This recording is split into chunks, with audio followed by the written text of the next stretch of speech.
এভাবে বিরিয়ানি বানালে সবাই বাহবা দিবে। রেস্টুরেন্টের মতো বিরিয়ানি বাসায় খুব ঝটপট অল্প খরচে রেস্টুরেন্টের মতো আমরা বিরিয়ানি তৈরি করব। রেডিমেড মশলা দিয়েও যে এত স্বাদের পারফেক্ট বিরিয়ানি হয় ভিডিওটি না দেখলে বুঝবেনই না। এখানে 1 কেজি চিনি গুঁড়া চাউল আর একটা রেডিমেড মশলা নিয়ে নিলাম। 1 কেজি মুরগির মাংস ছোটো ছোটো কিউব করে কেটে নিলাম। এখানে এক এক করে সব মশলা দিয়ে দিব।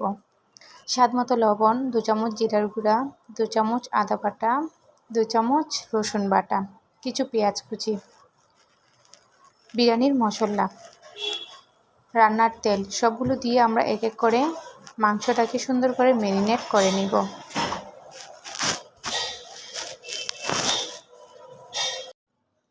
চালের সাথে আমরা কোনো প্রকার মশলা দিব না, সব মশলা আমরা মাংসেই দিয়ে দিব, যার কারণে আমরা চাল আর মাংসের পরিমাণে সব মশলা এক এক করে দিয়ে দিলাম।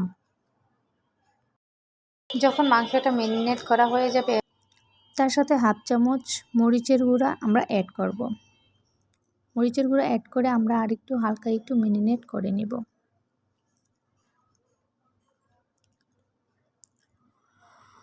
ম্যারিনেট করা হয়ে গেলে একটা হাঁড়িতে আমরা পরিমাণ অনুযায়ী আমরা তেল দিয়ে দিব। তেল দিয়ে মাখিয়ে রাখা মাংসগুলো দিয়ে আমরা এখন এটাকে সুন্দরভাবে কষিয়ে নিব। প্রথমে আমরা পানি ছাড়াই এটাকে কষাবো 3 থেকে 4 মিনিট। দেখুন আমাদের পানি ছাড়াই কতটা ঝোল উঠেছে। এখন এটা কষতে থাকো। এখন আমরা চাউলগুলো ধুয়ে নিব। চাউলগুলোকে আমরা 3 থেকে 4 বার সুন্দর করে ধুয়ে নিব। যখন চাউলগুলো ধোয়া শেষ হয়ে যাবে একটা আমরা ছাঁকনিতে ছেঁকে রেখে দিব পানিটা ঝরার জন্য। এখন আমরা চালটাকে একটা ছাঁকনিতে ছেঁকে নিব। ছেঁকে এটাকে পানিটা ঝরতে রেখে দিব। মাংসটা এখন আমাদের সুন্দর করে কষানো হয়ে গেছে, তেলটা উপরে উঠে এসেছে।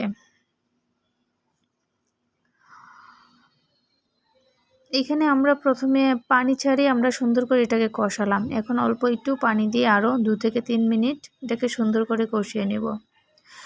যখন কষানোটা পারফেক্ট হয়ে যাবে আমাদের তখন চাউলগুলোকে অ্যাড করতে হবে। চাউলগুলো অ্যাড করে আমরা এখন চালগুলো সুন্দর করে মশলাটার সাথে মিশিয়ে নিব। মিশিয়ে আমরা এটাকে 3 থেকে 4 মিনিটের মতো ভেজে নিব। চালটাকে যত সুন্দর করে ভাজা হবে আমাদের চালটা তত পারফেক্ট হবে, ঝরঝরে। এখন এটার মধ্যে কিছু তেল আর কাঁচামরিচ অ্যাড করে আমরা এটাকে চালটাকে সুন্দর করে ভেজে নিব। চালটা যখন ভাজা হয়ে যাবে তখন আমরা এটার পরিমাণ করে আমরা পানি দিব। 1 কেজি চালের জন্য আমরা 1.5 কেজি পানি দিব। তাহলে আমাদের বিরিয়ানিটা পারফেক্ট এবং ঝরঝরে হবে। এখন এটাকে আমরা দেওয়ার পর কত সুন্দরভাবে হয়ে গেছে। এখন আমরা এপিট ওপিট করে উল্টিয়ে দিব। উল্টিয়ে দিয়ে এটাকে আমরা 5 মিনিটের মতো দমে রাখবো। 5 মিনিট দমে রাখার পর আমাদের ফাইনাল লুক কতটা ঝরঝরে সুন্দর একটা পারফেক্ট রেস্টুরেন্টের মতো বিরিয়ানি হয়েছে। বন্ধুরা যদি ভিডিওটি ভালো লাগে লাইক এন্ড সাবস্ক্রাইব করে পাশে থাকবেন, যাতে এরকম সুন্দর সুন্দর নতুন নতুন ভিডিও ছাড়ার সাথে সাথে আপনাদের নোটিফিকেশনে চলে যায়।